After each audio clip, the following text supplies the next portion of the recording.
In the future, anyone who utters even a single word will die. Why? Let's find out. Life is buzzing in New York City. We hear car horns, the roar of engines, and the shouts of street vendors. This noisy city doesn't yet know that soon it will have to fall silent. We meet the main character. Her name is Sam. She has cancer, lives in a hospice, and attends a support group led by a man named Ruben. During one of the sessions, Sam confesses that she hates this place, the people in it, and most of all, her damn illness. Ruben reminds Sam that today the hospice residents are going on a trip for some kind of show. The girl doesn't want to go anywhere, but the man promises to buy her pizza, and that convinces her. She doesn't go on this trip alone. There are 3 things Sam never parts with. The first is her iPod, which plays her favorite music. The second is her loyal cat named Frodo. And finally, the third, a transdermal pain relief system, which she sticks to her back. The group heads to New York and ends up at a puppet theater. The show begins. A little puppet inflates a balloon and takes off into the air. Sadly, the flight doesn't last long. The balloon pops. The marionette crashes down onto the stage. Sam takes it as a bad omen and runs out of the auditorium. It turns out Ruben has also stepped out. He's speaking to someone on the phone. Alarmed people rush past. Helicopters appear in the sky. Something is clearly happening in the city. Ruben ends the call and tells Sam the group must urgently return to the hospice. Sam protests. She was promised pizza. The angry girl puts on her headphones and turns up her iPod. Because of the blaring music, she doesn't hear the air raid siren. People stare at the sky in terror. Noticing their fear, Sam looks up too. Meteorites streak across the New York sky. One crashes down right nearby.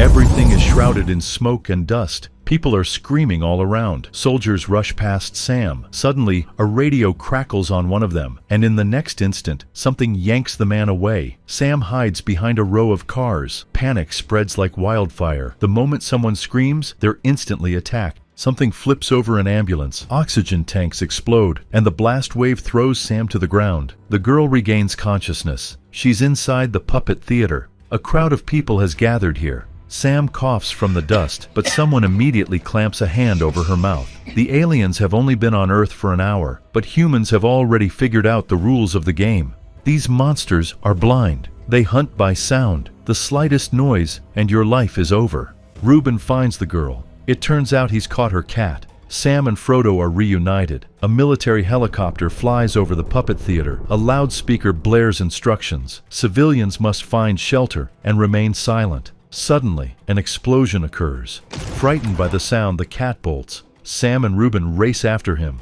When they reach the main doors, Frodo freezes. Whatever is outside scares him more than the blast. The sounds of the chase have drawn in an alien. It enters the theater. The crowd falls into terrified silence. Suddenly, the roar of helicopter blades fills the air. The monster is distracted and charges after the noise. Sam escapes to the restroom. There, she washes the dust from her face and peels off the ruined transdermal patch. She's out of painkillers. Trying to focus on something other than the pain, Sam rejoins the others. Someone has found a radio. It broadcasts the same warning on every frequency. Civilians must evacuate the area immediately. Explosions thunder in the distance. The people climb to the theater roof and see the military demolishing the bridges. Well, that might hold off the aliens, but there's a problem. The people are trapped too. Realizing this, a stranger standing next to Sam starts to lose his mind in terror. His screams are about to draw the monsters. The man is grabbed and someone clamps a hand over his mouth. After a while, he goes quiet. But soon, it becomes clear that he hasn't calmed down. He's suffocated. Sam and Ruben go down into the theater. The main character announces she's going to get pizza, but she doesn't make it far. The lights go out. This triggers the automatic backup diesel generator. Its roar draws a swarm of monsters. Ruben rushes to the generator and shuts it off, but the creatures are already inside. The man's shirt snags on the generator, and the sound of tearing fabric gives him away. The monsters drag Ruben into the darkness. Now, Sam has no one left but her cat. She leaves the puppet theater. The city lies in ruins, devastated by meteors, aliens, and the military. People hide, clinging to any hope of survival. But Sam doesn't have long to live anyway, so she's not afraid. The only thing she still cares about is her cat's fate. As Sam feeds Frodo, she notices something unusual. Some children are hiding at the fountain. Apparently the monsters ignore natural sounds, like running water or rustling leaves. The fountain helps mask their presence. Sam offers the kids a chocolate bar. Helicopters fly overhead and broadcast a message through loudspeakers. Evacuation has begun at the seaport. The aliens can't swim. That means the ferries will be safe. People begin to leave their hiding places. Small groups merge into a single, silent crowd. Everyone is heading toward the port. Sam guides the children in that direction. Now she's free to take one final journey, for pizza. But not so fast. The larger the crowd, the louder it gets. And loud sounds attract the aliens. What began as a peaceful evacuation quickly descends into a massacre. Sam hides beneath a car, but her hiding spot nearly becomes a death trap. The tires explode, and she barely manages to escape the crushing metal. In the chaos, Sam loses sight of her cat. Luckily, her worry is in vain, as Frodo is smart enough to stay out of trouble. While the monsters are busy, he sneaks out for a sip from a puddle. However, this puddle is deeper than it seems. A stranger emerges from a crack in the asphalt. The water had hidden him from the aliens and saved his life. The man is dazed. He doesn't know where to go or what to do. Noticing the cat, he decides to follow it. Where is Frodo going? Obviously to his Sam. The girl is happy to see her cat, which can hardly be said about the stranger who's now glued to her side. The man stubbornly trails after her. It starts raining. The drumming of the drops muffles voices, and the two new acquaintances finally get a chance to talk. The man's name is Eric. Sam tries to send him toward the port, where evacuation is underway, but Eric looks completely unhinged. He's terrified of the monsters and doesn't want to be alone.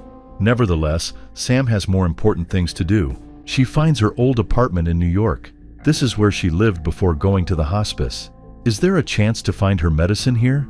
Unfortunately, no. There's nothing left to ease the pain. She has to distract herself with conversation. She tells Eric she used to be a poet.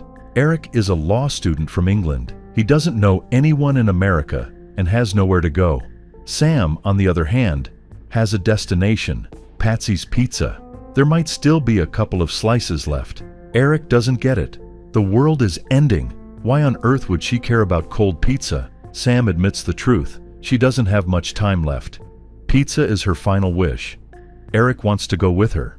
In the morning, the girl tries to get away from her new companion, but Eric catches up with her again. The couple accidentally attracts several monsters along the way. Sam and Eric dash into a skyscraper and nearly get trapped behind a blocked door. But where else can they hide? The subway, perhaps? Sam and Eric descend the out-of-service escalators. Judging by the scattered body parts, monsters had recently feasted down here. Fortunately, it's not just the escalators that are shut down. The pumps are off too. The tunnels are filling with water. The girl remembers that the aliens avoid bodies of water.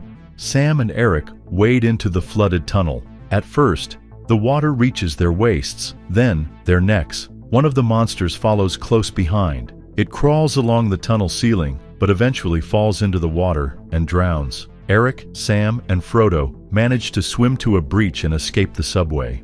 They find a new shelter in a church. Sam tries to rest, but she's feverish from the pain. That night, Eric prays for her, but prayers won't help here. The girl needs medicine. Eric promises to save her. The young man walks through the ruined New York alongside Frodo. Suddenly, the cat finds something strange. It looks like human bodies, out of which bizarre lumps of flesh have begun to grow. These things are clearly useful to the aliens in some way. Eric tries to grab the cat and leave, but Frodo climbs up onto a beam. The man scrambles after him. One of the monsters hears Eric, but he manages to hide just in time. The creature fails to find him. Sam regains consciousness in the church. Eric has brought her a pain relief patch. Once the girl starts feeling better, she finally explains why the pizza is so important to her. Sam's father was a pianist. After every performance, he would take her to the pizzeria around the corner. Her father is no longer alive, and soon, Sam will be gone too. Eric tells her not to rush. First, they have to eat that pizza. Sam and Eric leave the church, and there it is, Patsy's Pizza. Unfortunately, the building has burned to the ground. Sam loses her dream, and with it, her will to live. She doesn't want to go anywhere anymore. But Eric realizes that it's not actually the pizza she needs. She just misses her dad. Eric suggests that instead of going to the pizzeria, they visit the place where her father used to perform. The friends reach a jazz club. Sam finds a working stereo system inside and connects her iPod to it. Meanwhile, Eric discovers another pizzeria. He writes Patsy's on the box and offers Sam some leftover pizza. For the first time in a long while, she smiles. The friends eat, drink, and goof around, all without making a single sound. Eric performs card tricks. Sam laughs. This strange guy has given her one last happy day. Sam knows her fate. But what about Eric? The girl puts on his jacket and gives him her sweater, so the cat can still smell his owner and stay calm. Together, they head to the port. The last evacuation ferry has just departed. That's when the aliens notice the main characters. Sam starts making noise, banging on cars and shattering windows to distract them. Eric, holding the cat in his arms, sprints toward the dock. This is his final chance. But it seems the monsters don't see the sick Sam as a suitable prey. No matter how much noise she makes, they chase after Eric instead. Was it all for nothing? Sam distracted the monsters just long enough for Eric to leap into the water. The ferry halts. Eric and the cat are pulled aboard. Once safely on deck, Eric finds a note tucked in his pocket. It's from Sam. She thanks her new friend for helping her feel alive again. We see Sam. She's walking through the ruined city with a music player connected to her iPod. The girl listens to her favorite music through headphones, and for the first time in ages, she feels happy. She saved Eric. She made sure Frodo would be safe. Most importantly, she won't have to spend her final days suffering in pain. Sam pulls the headphones from the jack. The music blasts through the street. A monster lands right behind her back.